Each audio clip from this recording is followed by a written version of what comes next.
Boa tarde, senhores. Vou fazer mais um vídeo para vocês aí sobre o meu Vectra Elegance 2007 2.0, 8 válvula.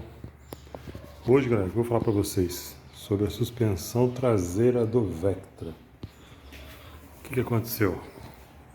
Recentemente mandei trocar as duas buchas traseira do eixo traseiro e durante um dia ficou bom, sem nenhum barulho. Aí logo depois começou a fazer um barulho tec, que eu não estava ficando louco, desmontei o carro inteiro para ver o que era e não descobri. Aí vendo um vídeo na internet aí sobre o assunto, descobri que como esse carro é 2007, o coxinha era original ainda, né?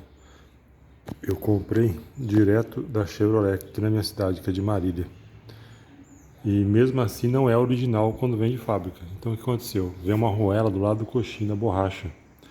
E essa arruela, ela fica batendo na bandeja. Rapaz, e para descobrir, desmontei as portas, forro de porta, porta-mala, macaca, nossa, fiz um regaço. Aí descobri que era isso. Aí levei no mecânico, falei, ó, vê se é isso aí. Ou aperta ou vê se é arruela. Aí deu uma volta e falou, não, realmente é arruela. Aí vamos fazer o teste, né? Aí tirou as arruelas, que não serve para nada na verdade, só um acabamento. Tirou e acabou o problema, galera. Não faz mais nenhum barulho. Meu carro tá, fiz a suspensão inteira, tá como se tivesse saído da fábrica.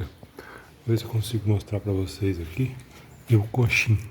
Não sei se vai aparecer. Ah, mas esse aqui, ó. É esse aqui, galera. Fica aqui. Tem uma arruela que vai aqui por lá de trás. Tirou e acabou o problema. Então quem tá com esse problema aí também, não custa dar uma olhada aí. Beleza? Falou, senhores. Até mais.